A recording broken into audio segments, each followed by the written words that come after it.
যেটা হচ্ছে বৃষ্টি অনেকটা কমেছে যে গত 24 ঘন্টায়, যেটা যার আগে পরশুদিন যে বৃষ্টি ছিল 211, সেখান থেকে কমে চট্টগ্রাম 106 মিলিমিটার বৃষ্টি হয়েছে। তাছাড়া অন্যান্য জায়গায় মোটামুটি 100 নিচে বৃষ্টি হয়েছে। তবে যে জিনিসটা আপনার উত্তর অঞ্চলে বৃষ্টি কিছুটা চলমান থাকবে, এটা বিশেষ করে আপনার রংপুর, ময়মনসিংহ এবং রাজশাহী কিছু অংশ, ঢাকার কিছু অংশ এই বৃষ্টিটা চলমান থাকবে এর আগামী আরও 2 থেকে 3 দিন। সেক্ষেত্রে পরিস্থিতি গ্র্যাজুয়ালি উন্নতির দিকে যাচ্ছে।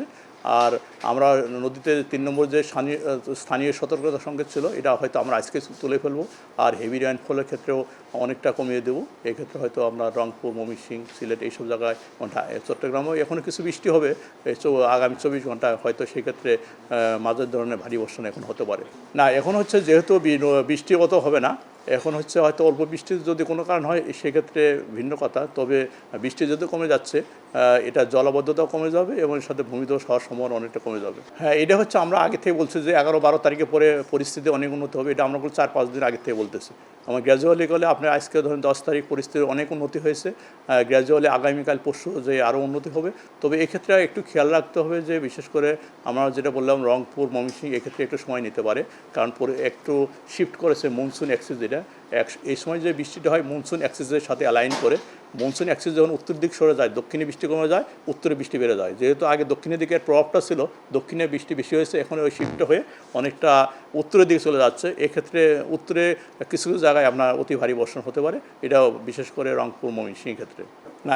এক্ষেত্রে না, এটা হচ্ছে এই সময় হয় কি, যেহেতু মনসুন অ্যাক্সিসের সাথে বৃষ্টিটা হয়ে থাকে, আর আপনার ধরেন যে অতি ভারী বর্ষণ যেটা কেটে যাবে, তবে এখনও রংপুর, ময়মনসিংহ অতি ভারী বর্ষণ হতে পারে, কারণ ওখানে যেহেতু মনসুন অ্যাক্সিস ওই সব জায়গা আছে, মৌসুমে সক্রিয় রয়েছে। আর একটা জিনিস খেয়াল রাখতে হবে যে জুলাই মাসে এমনি অনেক বৃষ্টি, নর্মাল বৃষ্টি অনেক, এই যে নর্মাল বৃষ্টি যদি হয়ে থাকে এর সাথে যদি মনসুন অ্যাক্সিস যদি একটু অ্যাক্টিভ হয়, সেক্ষেত্রে দেখা যাচ্ছে যে ওই সব জায়গায় ভারী বৃষ্টি হওয়ার সম্ভাবনা বেশি। মোটা দাগে বলতে পারি যে বিশেষ করে দেশের মেজর পার্টে বৃষ্টি কমে যাবে। আপনার ধরেন ঢাকা সহ দক্ষিণ অঞ্চল মোটামুটি বৃষ্টি অনেকটাই কমে যাবে। যে বৃষ্টিটা হবে এটা রংপুর, ময়মনসিংহে, তারপরও আমরা বলবো 2 থেকে 3 দিন হয়তো এটা থাকতে পারে। রাজধানী ঢাকার ক্ষেত্রে যে বৃষ্টি, এটা অনেকটাই কম।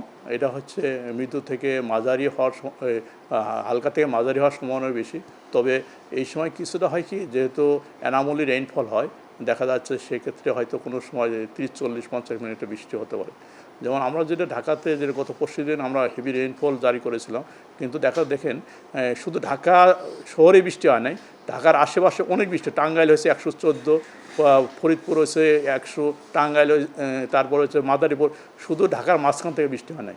মানে বৃষ্টি এমন একটা ইরাটিক রেইন। এবার দেখা যাচ্ছে যে এই বর্ষাকালে বৃষ্টিটা বেসিক্যালি হয় সমহারে, মোটামুটি ধরেন কয়েকটা ডিভিশন বা কয়েকটা ডিস্ট্রিক্ট ইকুয়াল লেভেল বৃষ্টি হয়। বর্ষার বৃষ্টি প্যাটার্ন এরকম। তারপরেও দেখা যাচ্ছে এখানে বড় ধরনের অ্যানামলি বৃষ্টি ছিল। এটা এক ধরনের চেঞ্জ দেখা যাচ্ছে। গতকালকে যেটা বললাম সবচেয়ে বেশি বৃষ্টি হয়েছে আপনার আমবাগানে 106 মিলিমিটার, এরপরে বান্দরবানে 80, তারপরে ঢাকাতে হচ্ছে 46 মিলিমিটার বৃষ্টি। এরকম বেশি বৃষ্টি না, 46 মিলিমিটার বৃষ্টি। তার আগের দিন হচ্ছে 28 মিলিমিটার বৃষ্টি। এই কয়েকদিনের ভিতরে গতকালকে ঢাকা বেশি বৃষ্টি হয়েছে।